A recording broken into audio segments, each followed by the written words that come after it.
Hello guys, आज मैले एउटा मटन करी बनाउने रेसिपी लिएर आएको छु। हेर्न सक्नुहुन्छ तपाईँले mutton curry, special mutton curry.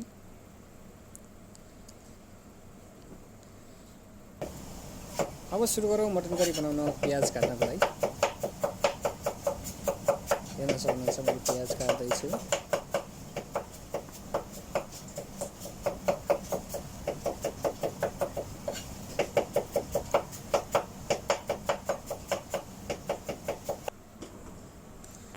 देख्न सक्नुहुन्छ मैले प्याज काटिसकेको छु। प्याज काट्न तपाईँलाई जस्तो सजिलो लाग्छ त्यस्तै काट्नु होला। चप गर्नु मलाई चप गर्नु होला, लच्छा काट्नु मलाई लच्छा काट्नु होला।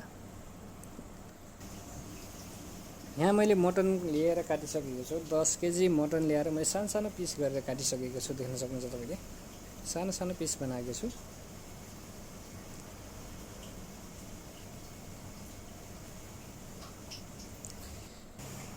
अब मैले मटन करी बनाउनको लागि भाँडो भट्टीमाथि चढाइरहेको छु। देख्न सक्नुहुन्छ यसमाथि मैले अब तेल एड गर्दैछु।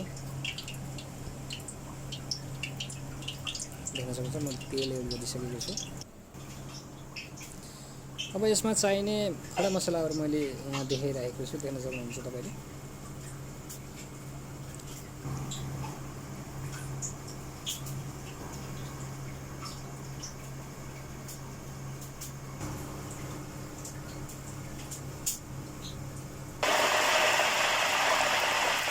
तेल तातिसकेको छ। देख्न सक्नुहुन्छ मैले हल्का तेलको राग जाओस् यसमाथि पानी छिटा मारिदिएको छु।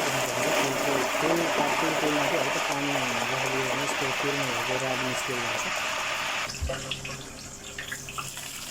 अब यसमा मैले खडा मसला राख्दैछु। देख्न सक्नुहुन्छ यसलाई राम्रोसँग भुनेर रातो ब्राउन बनाउनु होला। एकखेप चलाएर राम्रोसँग ब्राउन हुनेसम्म भुट्नु होला। तपाईँले भुट्नु होला।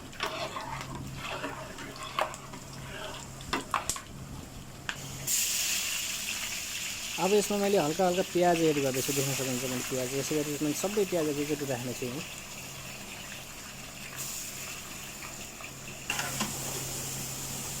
देख्न सक्नुहुन्छ मैले सबै प्याज एड गरिदिइसकेको छु। यसलाई अब राम्रोसँग चलाउनु होला।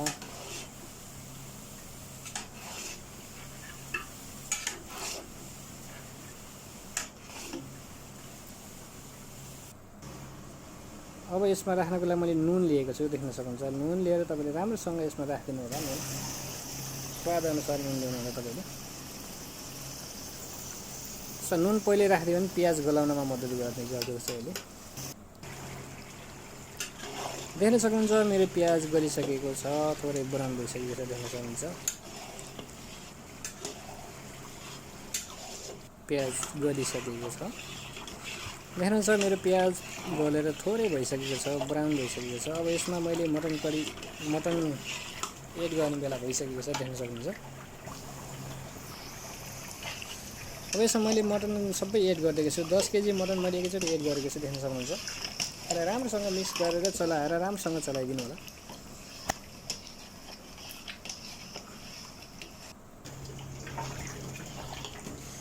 देख्न सक्नुहुन्छ मेरो प्याज र मटन मिक्स भइसकेको छ, मजाले पाकिसकेको छ। देख्न सक्नुहुन्छ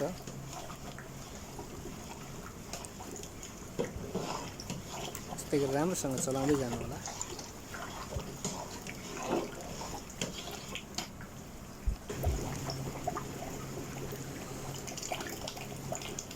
अब यसमाथि मैले पेस्ट एड गर्दैछु। देख्नुहुन्छ अदरक लसुनको पेस्ट हो यो।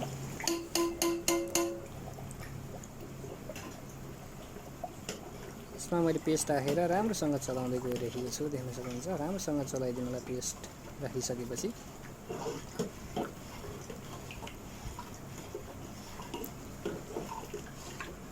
राम्रोसँग चलाएर एकछिन पाक्न दिनु होला। अब यसमा मैले बेसार एड गर्न गइरहेको छु। देख्न सक्नुहुन्छ त्यसै गरी मैले यसमा पाप्रिका राखिदिएको छु। बेसार र पाप्रिकाको राम्रो बनाएर चाहिँ एड गरिदिनु भयो भने तपाईँले राम्रो कलर आउने गर्दछ। मटनको कलर राम्रो आउँछ। देख्न सक्नुहुन्छ मटनको कलर हाम्रो परिवर्तन भइसकेको छ। देख्न सक्नुहुन्छ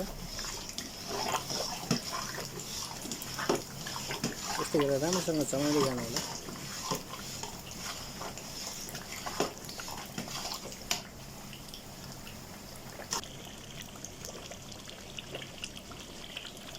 अब यसमा मैले मसला एड गर्दैछु, देख्न सक्नुहुन्छ। मसला यसमा सबै मसला राखेको छु मैले, जिरा, धनियाँ, गरम मसला, किचन किङदेखि चाहिँ तपाईँ राखिसकेको छु र मिट मसलाहरू सबै एड गरिसकेको छु एकचोटि मैले।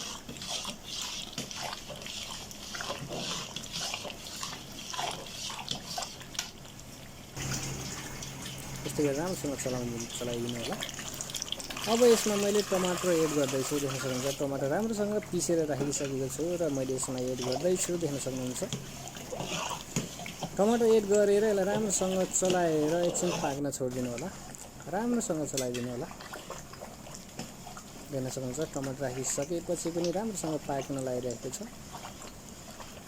यस्तै गरी यसलाई चलाउँदै जानु होला,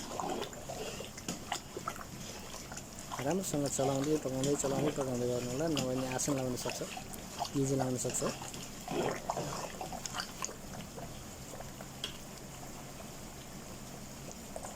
देख्न सक्नुहुन्छ प्याज राम्रोसँग पाकिसकेको छ, देख्न सक्नुहुन्छ।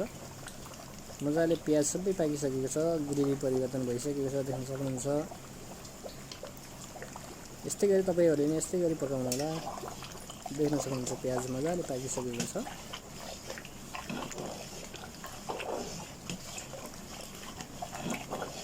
यस्तै गरी राम्रोसँग चलाउँदै जानु होला।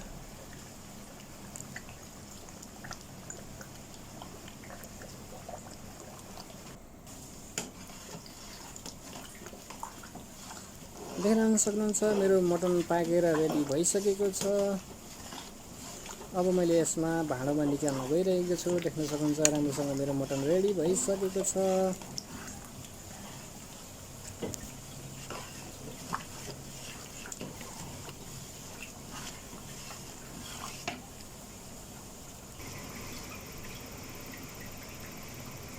अब यसलाई मैले भाँडामा निकाल्न गइरहेको छु, देख्न सक्नुहुन्छ। मटन रेडी भइसकेको छ मेरो। अब फेरि यसलाई सेभ गर्नको लागि मैले चाहिँ मटन छानेर बलमा चाहिँ पिसिरहेको छु।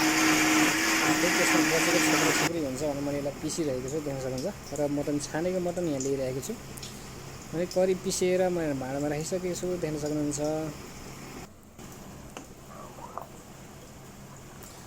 त्यसै गरी यसलाई राम्रोसँग पकाउनु होला, राम्रोसँग चलाउँदै पकाउँदै गर्नु होला यसलाई।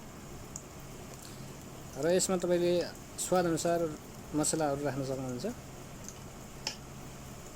मैले पहिले राखिसकेको छु, यसमा अब भर्खर राख्ने आवश्यक पर्दैन। यसमा मैले पहिले नै एकैचोटि एड गरिसकेको छु। जापानमा भएको बेर हल्का गुल्ली खानी भएको मैले यसमा हल्का चिनी एड गर्नेछु, देख्न सक्नुहुन्छ। अघि छानेको मटन मैले यसमा भर्खर एड गर्दैछु, किनकि पहिले एड नगर्नु होला। पहिल्यै पाकिसकेको मटन पहिले एड गऱ्यो भने सबै पाकेर फलतफुलिप गर्ने गर्दछ, त्यही भएर लास्टमा यसलाई चाहिँ एड गरिदिनु होला।